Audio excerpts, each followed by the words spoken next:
बाबर, शाहीन, नसीम के बाद एक चौथे खिलाड़ी हैं जिनके ऊपर मुश्किल आ सकती है और वो है फखर जमान। उसकी रीजन उन्होंने जो ट्वीट की बाबर आजम के हक में, वो रीजन है अभी तक जो सेंट्रल कॉन्ट्रैक्ट डिसाइड हुआ है उसमें फखर जमान का नाम नहीं है। पाकिस्तान क्रिकेट बोर्ड के कॉरिडोर से जरूर ये बात बाहर आई है कि ये अच्छे तरीके से नहीं ली गई फखर जमान की ट्वीट, पर फखर जमान की ट्वीट को एक पॉजिटिव वे में नहीं लिया गया and it was noticed by the decision makers and seniors of Pakistan cricket board, और होना भी चाहिए। ये जो आज मैं फखर जमान का पढ़ रहा था स्टेटमेंट, ट्वीट जो उसने किया है, आई एम सरप्राइज कि पाकिस्तान क्रिकेट बोर्ड सुना है, बात उससे की है, लेकिन क्या पाकिस्तान क्रिकेट बोर्ड एक्शन लेगा? जब हम ये समझ रहे थे ना कि ये शाहीन, बॉब्जी ये ड्रॉप होंगे तो थोड़ा सा माहौल बेहतर हो जाएगा, मैं आपको सही बताऊं, मुझे तो माहौल और खराब लग रहा है। टीम का तो ओपन ट्वीटें शुरू कर दी हैं। कल वो वैसे नोटिस लिया पीसीबी ने बड़ा सख्त फखर पे, और उसे कहा ये क्या हरकत है और हटाओ इसको ट्वीट को ना। अब फखर जमान सिलेक्शन कमेटी ये समझ रही है कि हम पर दबाव बढ़ाने के लिए ये ट्वीट की गई, और दूसरा एक सीधा फार्मूला है कि जो बाकियों पर अप्लाई होता है फखर पे हम क्यों अप्लाई ना करें। जब हमने इतने डेयरिंग डिसीजन लिए कि हमने बाबर को ड्रॉप कर दिया, शाहीन और नसीम को, तो फखर तो भी किए जा सकते हैं।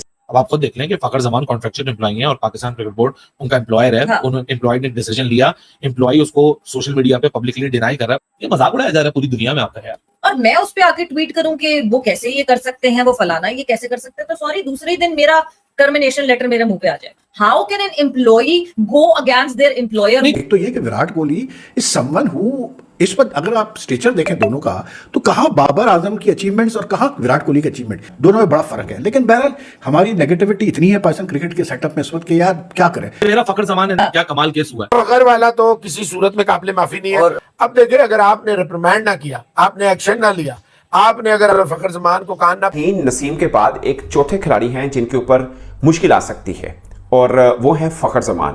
उसकी रीजन उन्होंने जो ट्वीट की बाबर आजम के हक में, वो रीजन है। मगर एकदम ये चेंज कैसे आया?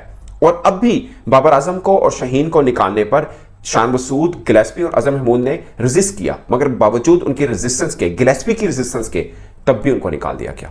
मैं इसमें ये नहीं कह रहा कि बाबर और शाहीन, नसीम को निकाल देना, रेस्ट देना ठीक है, बट मेरी नजर में उनको पहले ही रेस्ट दे देना चाहिए था। अब फखर जमान के मामले पर जो सिलेक्शन कमेटी है, अभी तक जो सेंट्रल कॉन्ट्रैक्ट डिसाइड हुआ है उसमें फखर जमान का नाम नहीं है। और दूसरा, जो ऑस्ट्रेलिया में टीम भेजनी है, अभी तक फखर जमान उस टीम में भी नहीं है। फखर जमान ने जो ट्वीट किया उसके ऊपर सिलेक्शन कमेटी थोड़ी नाराज जरूर हुई है। पाकिस्तान क्रिकेट बोर्ड ये समझ रहा है कि फखर जमान बेसिकली हम पर काउंटर अटैक कर रहे हैं इस ट्वीट के जरिए, कि फखर जमान को सेंट्रल कॉन्ट्रैक्ट में नहीं रखा, और ये फखर जमान को बता दिया गया है कि अभी तक आप सेंट्रल कॉन्ट्रैक्ट में नहीं है। तो ये है सारा सिलसिला फखर जमान का।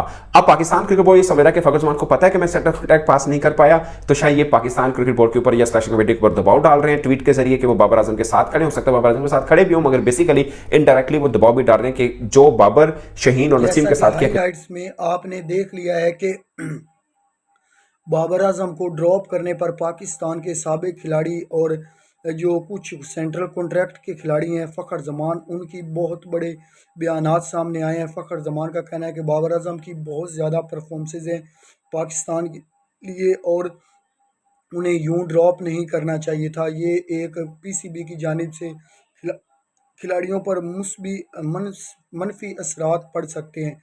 तो चलते हैं इस बारे में पाकिस्तानी मीडिया की क्या राय है। पाकिस्तान सिलेक्शन कमेटी जो है वो फखर के साथ ना करे। अब फखर जमान सिलेक्शन कमेटी ये समझ रही है कि हम पर दबाव बढ़ाने के लिए ये ट्वीट की गई, और दूसरा एक सीधा फार्मूला है कि जो बाकियों पर अप्लाई होता है फखर पे हम क्यों अप्लाई ना करें। जब हमने इतने डेयरिंग डिसीजन लिए कि हमने बाबर को ड्रॉप कर दिया, शाहीन और नसीम को, तो फखर तो भी किए जा सकते हैं। सिलेक्शन कमेटी ये समझ रही है, मगर अभी तक जो सेंट्रल कॉन्ट्रैक्ट के पूरे प्लेयर्स बन चुके हैं उसके अंदर फखर जमान का नाम नहीं है, रेड में है, ग्रीन में नहीं है। ये उनको सेंट्रल कॉन्ट्रैक्ट में शामिल करने पर पाकिस्तान क्रिकेट बोर्ड की सिलेक्शन कमेटी राजी नहीं है। तो अब पाकिस्तान टीम तो तबाही की तरफ गामजन है यार। मैं कहता हूँ कि मतलब ये कब हमारे लोग सीखेंगे? ये जो पिछले 2-3 साल से एक ये जो हमारे ऊपर भलवा डाला गया है ना कि जी बाबर आजम जो है, मतलब Babar Azam is bigger than the Pakistan team, Babar Azam is the greatest thing to emerge in Pakistan cricket, is all bullshit यार। ये जो आज मैं फखर जमान का पढ़ रहा था स्टेटमेंट, ट्वीट जो उसने किया है, आई एम सरप्राइज कि पाकिस्तान क्रिकेट बोर्ड सुना है, बात उससे की है, लेकिन क्या पाकिस्तान क्रिकेट बोर्ड एक्शन लेगा? जब लेकिन जिस तरह जो फाखर ने एक बात उसमें लिखी,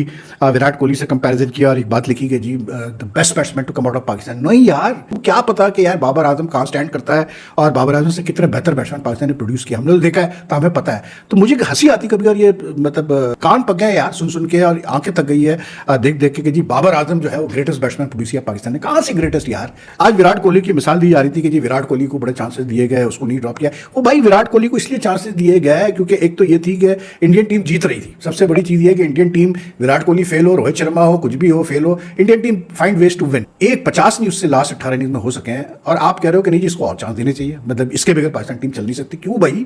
क्या पाकिस्तान क्रिकेट टीम जो है वो किसी की अजारादारी है? कोई मतलब बाबर के मोहल्ले की टीम है? क्या है? क्या आप मतलब बाबर आजम के बगैर नहीं खेल सकते? मुझे समझाते हैं। एक तो ये कि Virat Kohli is someone who, इस पर अगर आप स्टेचर देखें दोनों का, तो कहाँ बाबर आजम की अचीवमेंट्स और कहाँ विराट कोहली की अचीवमेंट। एक आदमी जो उस वक्त जब विराट कोहली की फॉर्म गई तो वो तकरीबन 70 इंटरनेशनल 100 तो उधर ही कर चुका था, ठीक है ना।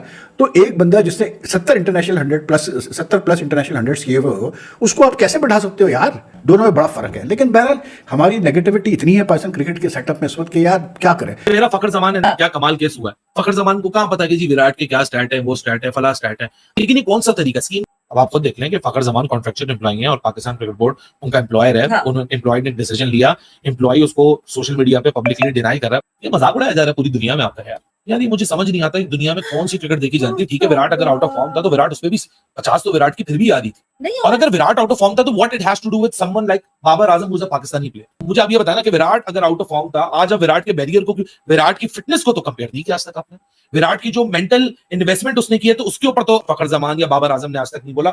मेंटल फिटनेस हो तो ऐसी हो, मेंटल स्ट्रेंथ हो तो ऐसी हो, जिस्म हो तो ऐसा हो, खाने का डिसिप्लिन हो तो ऐसा हो, क्रिकेट खेलने की डेडिकेशन हो तो ऐसी हो, क्रिकेट की मैदान में जो डिसिप्लिन हो वो ऐसा हो, फाइट ऐसी हो, अकेला मैच जितवानी के बिल, ये तो कोई आप विराट कोहली से नहीं देखते। मतलब घूम फिर के विराट कोहली के मल्टीपल एग्जांपल्स में से आपको उसके वो फॉर्म दिखती है कि वो आउट तो उसमें किसी ने कुछ नहीं बोला, तो जी आप बाबर को भी कुछ ना बोलो। पाकिस्तान क्रिकेट बोर्ड के कॉरिडोर से जरूर ये बात बाहर आई है कि ये अच्छे तरीके से नहीं ली गई फखर जमान की ट्वीट। पर फखर जमान की ट्वीट को एक पॉजिटिव वे में नहीं लिया गया, and it was noticed by the decision makers and seniors of Pakistan cricket board. और होना भी चाहिए, वो इस वजह से होना चाहिए, मैं एक ऑर्गेनाइजेशन में काम करती हूँ और मैं उस पर आके ट्वीट करूं कि वो कैसे ये कर सकते हैं, वो फलाना ये कैसे कर सकते हैं, तो सॉरी दूसरे ही दिन मेरा टर्मिनेशन लेटर मेरे मुंह पे आ जाए। तो हाउ हम कैन आपको बताते जाएं कि इंडिया इंग्लैंड और पाकिस्तान के दरमियान जो दूसरा और तीसरा टेस्ट मैच है उसके लिए पाकिस्तान के स्क्वाड का ऐलान किया गया है, और उसमें पाकिस्तान के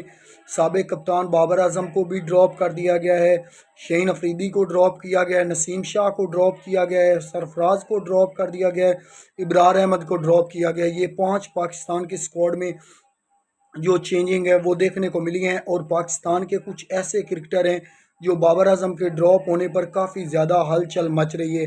पाकिस्तानी फैंस भी क्रेज़ी हो गए हैं, और जो बाबर आजम के क्रिकेटर फैंस हैं जिनमें फ़खर जमान जैसे बहुत महान क्रिकेटर हैं वो भी बाबर आजम के हक़ में बोल पड़े हैं। उनका कहना है कि विराट कोहली अगर 3 साल से आउट ऑफ फॉर्म खेल रहा है इंडियन टीम में तो बाबर आजम को क्यों ड्रॉप किया गया है।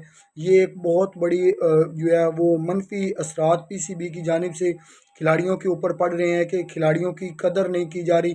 ये जल्दबाजी के फैसले हैं। आप सबको पता है कि आप आकिब जावेद जब भी फैसला कुछ करते हैं तो वो जल्दबाजी का फैसला होता है।